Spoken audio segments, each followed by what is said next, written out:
Hello, everybody. Thank you very much for tuning in to our Meet a Member podcast series on the Fair Institute blog. My name is Luke Bader. I'm Director of Membership and Programs at the Fair Institute. And with me today is Khalil Jackson.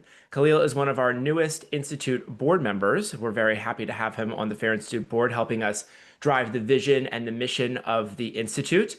He comes to the board with 25 years of technology experience, most recently serving as the CISO for the Federal Reserve Bank of New York. So, Khalil, great to have you on the board and here with me today. Great. Thank you so much, Luke. It's great to be here. Very happy to be part of the FAIR Institute. Awesome to hear. And we're going to dive a little bit deeper into that today as we learn a little bit more about you. But I want to start with a question about when did you first sort of hear about FAIR and the FAIR Institute, and then what made you interested in getting involved? Yeah, so I started hearing about the FAIR Institute a number of years ago through peers in the industry, some actually regulatory discussions that I had when I was sitting on the private sector before my time at the Fed. And I think a lot of people really were trying to find a better way to quantify risk. Right. I think most of my peers in the sector, but also just general industry who focus on technology risk, but also focus on cybersecurity risk and figure out how to predict things. Very often it's like, okay, well, how do we quantify that? And so the tooling and capabilities and the standards were always too very general, and FAIR provided a methodology and a much more precise way of quantifying that type of risk. And so that's what drove many of those discussions with my peers in the industry. Wonderful. Okay, cool. And so that preciseness or that next level of accuracy that FAIR goes to is one benefit I think that we hear from a number of people of how quantification sort of helps in the risk management space.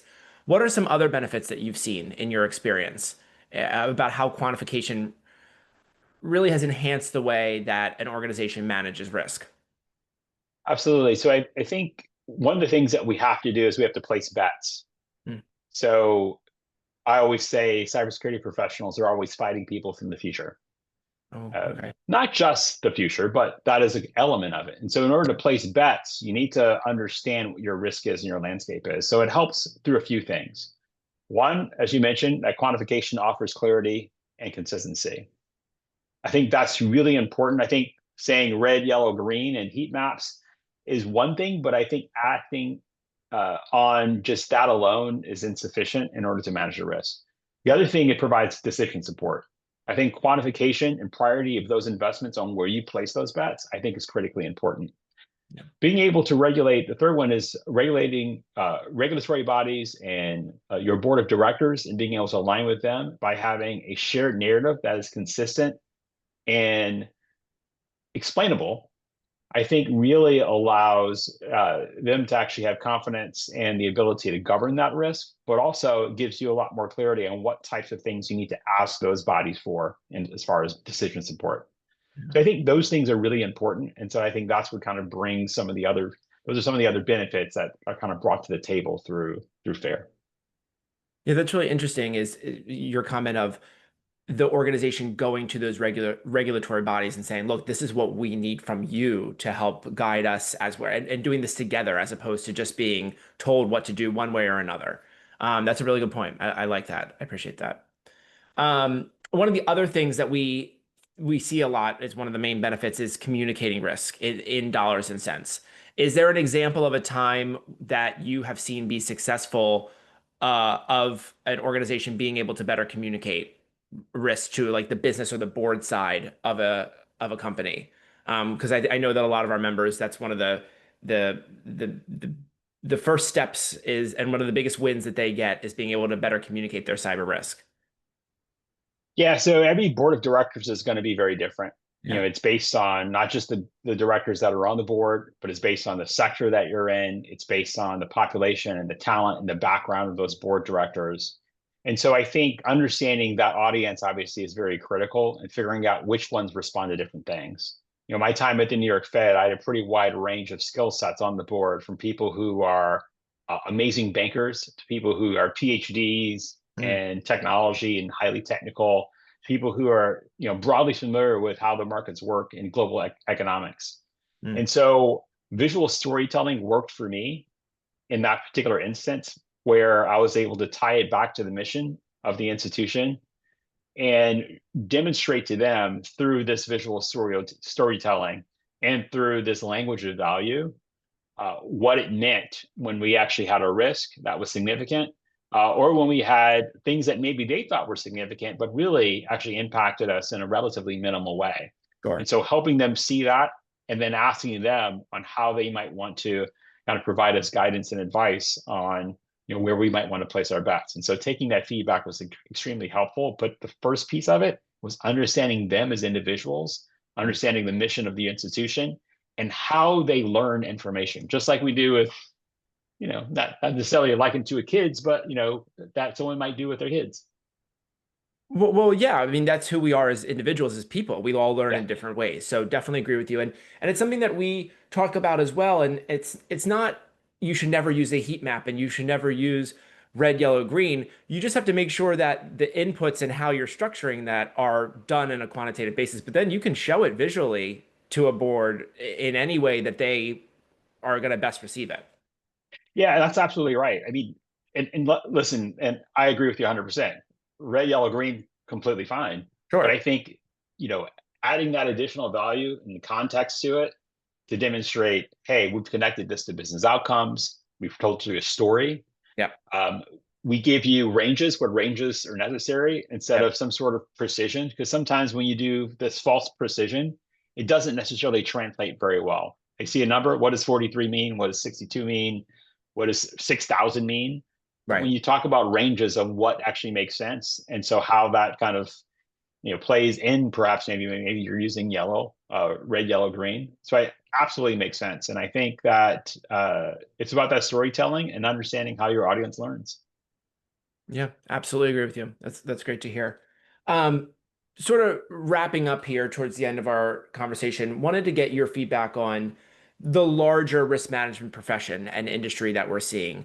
And we talked a lot about how, quantification can help inside of risk management, but what else are you seeing maybe as bigger issues or where quantification can help in a new space in the industry? What's kind of your check on the pulse of everything right now? Yeah, so I'll talk about a few things. One is supply chain or third party risk. Yep. I think supply chain is really important, not just from software and hardware, but also supply chain where information comes from. So the lineage of that data, lineage of that knowledge and that information. Obviously, that plays into the next thing, which everyone has been talking about for several years now, which is AI and the emerging tech, Yep. not just on how to protect against it, but how to use it and when it should be used. Yep. Right? Everything from intellectual property concerns, especially when you have perhaps maybe a company or sector that is focused on building intellectual property and selling the intellectual property, and then perhaps maybe leveraging AI to go do that. Or if it's about being able to provide a measure of trust to the public. So whether it be the Federal Reserve, Bank of England, any of the big regulatory bodies that might be out there, how does the public respond to the use of things like emerging tech and AI, and how that relates to the stability of the markets? And I think between supply chain and AI, if that wasn't enough, obviously cyber insurance has continued to evolve and be dynamic. It's very Yep. innovative in the way it approaches regulatory and compliance. There's a lot of things going on right now, and examiners are overworked and they are trying to keep up. And so, how do we actually support and support our examiners, our regulatory bodies, with data-driven conversations and leading with content to kind of demonstrate to them that, hey, there's a need here. We want you to look into these Yeah. types of concerns, these types of things, and provide us advice and guidance very broadly. Obviously, regulators don't provide prescriptive Right. guidance, but very broadly, what sort of things should we be asking from our regulators? Well, those are all awesome points, and it's funny. We had our board meeting earlier this week, and it's like you're saying a lot of themes that are actually going to be at our fair conference in New York in November, and which is great. A little plug here, and it's wonderful to hear that, and it's validating for us because we have crafted an agenda that tries to keep up with the current situation in the industry. So we have sessions on AI. We're going to have sessions on third party risk management. We're having regulatory folks come in to do panels. And we're going to be having a lot of other case study presentations as well. So I think that for folks listening, if you want to come and be a part of the conversation, not only to just listen, but to give feedback as well to folks and network, FairCon is the place for you in November. It's in New York City on November 4th and 5th. So going to plug that in here. And I will be there. Khalil will be there. It'll be great.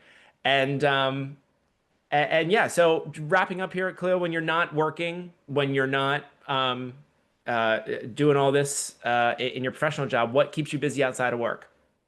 Uh, well, I always try and be an active learner and to enjoy some of that. Everything from sci-fi and the exploration of sociology, which I think is a very big part of AI, Cool. to really just like spending time with friends and family. And Yeah, so that's how I relax and chill out. wonderful. Wonderful. Well, I want to thank you again so much for your time today and for getting onto the Fair Institute board and really becoming an active member of our community. We really appreciate it. And I want to thank everybody for listening in. And if you have any questions about anything Khalil talked about today, you can reach out and we'll be able to answer your questions. So thanks so much. And until next time, see ya. Bye.